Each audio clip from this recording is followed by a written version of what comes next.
Thank you, sirs. Meron pa ba tayong tanong sa ating mga kasama sa media? Yes, ma'am. Last question. You're from? Admin Rich po, sa aking maliit po na channel. Okay po. Go ahead, ma'am.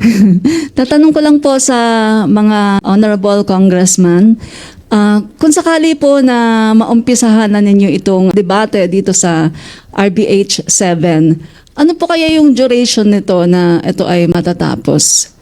At sa palagay po ninyo, kung sakaling magtagumpay din sa Senate, sakaling talagang sila ay mag-agree dito, ano po kaya yung time frame na para ito po ay maisakatuparan, itong pag-amyenda ng Constitution ng 1987? Sa inyo pong lahat, ano po? The timeline is before the break. Pero syempre, we will have healthy debates and we will set the tone by Monday. But that's the target bago po mag-break ang Kongreso. Yeah, typically when it's done through a committee of the whole, kasi it's hard to do that. If it's in individual committees, we can meet as many times as possible.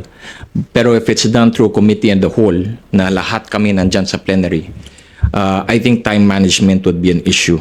So I think there will be a lot of homework within the leadership of the House to organize ano yung mga concerns ng mga individual congressmen. No? So if it will be taken up via committee of the whole, I believe mabilis yan. And you will hear only the naysayers who have issues. And if those issues are valid, then the majority will probably relay their concerns to our leadership. But generally, I'm sure that the House will resolve issues quite fast. So if it's not going to be one sitting, baka two. If it's committee of the whole, maybe at the most 3. And this is uncharted territory. That's why it's really disappointing that if the Senate will not reciprocate the call of our president.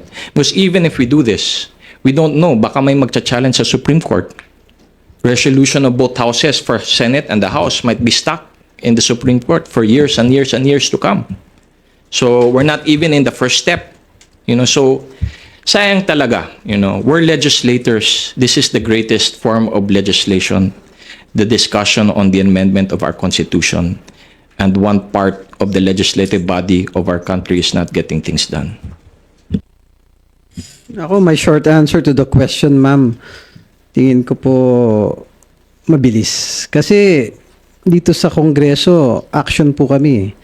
So, as my colleague said, there would be a healthy debate na pag-uusapan maigi. But then again, talagang the speaker and the congressman really gives time to do and solve things right away.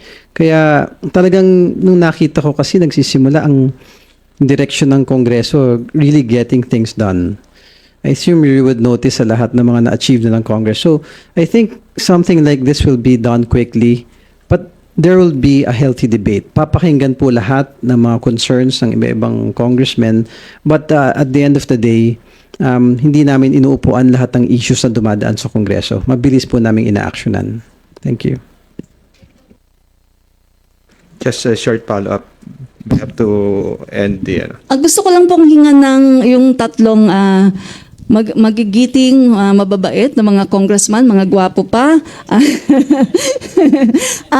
Eto lang po, kasi para po sa, napapansin ko po kasi yung aking mga followers, lahat po sila talagang nagsasabi na, ano ba yan? Bakit ayaw pa ng Senado? Naiinis na po sila talaga, sa totoo lang po. Kasi nakikita nila po na ang Congress ay talagang dito, masigasig na sundin po yung kagustuhan ng ating Pangulo. Pero eto nga nahahadlangan po ng Senado. So, pwede ko po bang hingan kayo ng convince us po? Ano po ba yung inyong sa maikling mensahe po? Sa lahat po kayo, convince us kung bakit po kailangan na urgent na kailangan na talagang amyendahan ng ating 1987 Constitution. Salamat po. Yung kay President Bongbong Marcos, his target really is the economic provisions of the Constitution. So why is it urgent? Because government cannot pay for everything. We need the private sector. And the domestic private sector is limited in funds.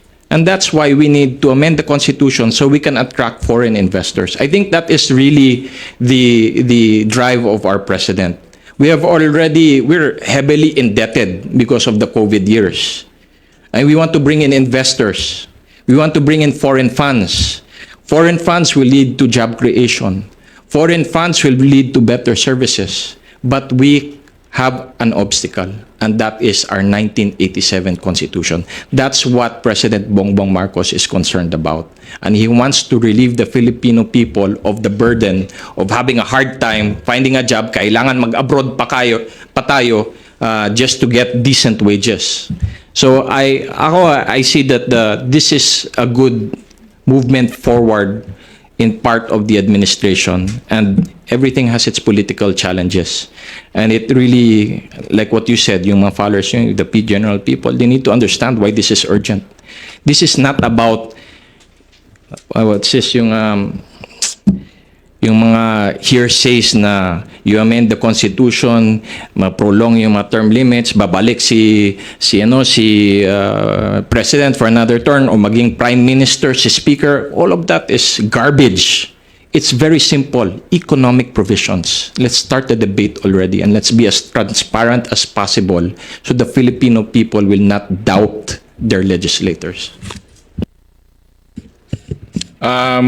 Nung last na press briefing natin, press con, sorry. Sabi nga po, di ba, ang Young Guns, we stand for trabaho sa resulta.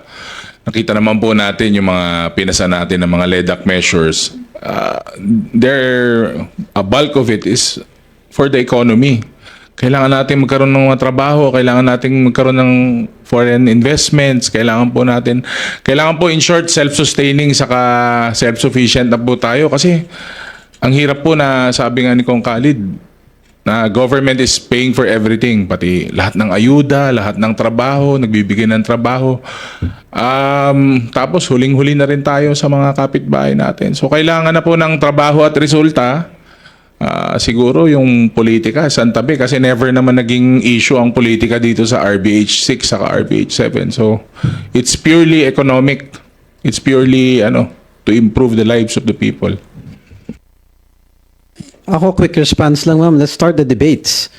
Kasi doon talaga lalabas lahat eh. Not until such time na pag-usapan, puro hearsay, puro haka-haka eh. It's open to the public. Naka-live naman yung mga debates. Mapapanood ng taong bayan. So, let the people see what's going on. But not until such time as we start the debates, malalaman natin talaga kung ano nangyayari. So, I appeal to everyone, especially the Senate, to let's move forward and let's work together. Wag na sana yung mga may opinions na side comments against a particular person. Working together will really get things done faster. As long as nagkakaisa tayo, pag-usapan natin, wala namang sarado ng usapan eh.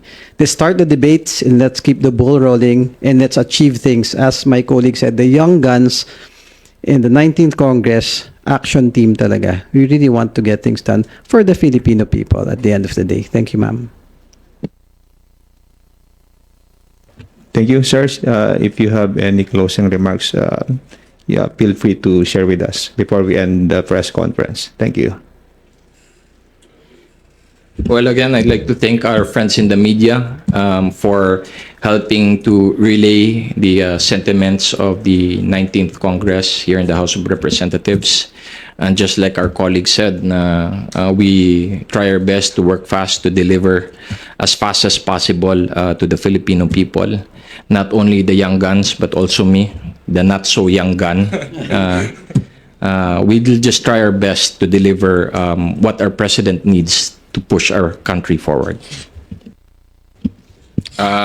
Maraming salamat po sa pagiging bahagi po nung press con, and gusto ko lamang po sabihin sa ating, lalo kayo po, yung mga part ng media, new media, old media, social media, malaki po ang ambag nyo sa magiging mga susunod na hakbang, kasi po nakakatulong po kayo sa pagbigay ng impormasyon, sa pagkalat ng impormasyon.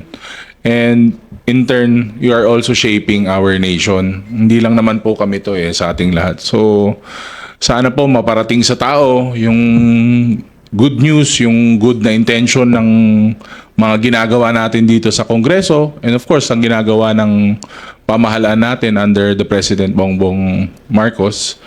Kasi po, hindi na po para sa atin to, para sa susunod na po na henerasyon to. Hindi na po, damay na lang tayo, pero sila po yung pinaghahandaan natin. Salamat, salamat.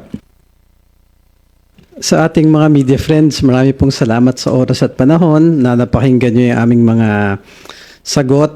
Ako lang, yung closing remarks ko lang na, let's support each other and keep yung paggalang and respect. At sa ating Pangulo, President Bongbong Marcos, alam nyo, siya talaga naman yung kapitan ng barko ng ating bansa. We really have to help him course through all the challenges para mag-progress yung ating bansa. Dapat suportahan natin siya kasi pag nagtagumpay yung ating Pangulo, lahat tayo magtatagumpay eh.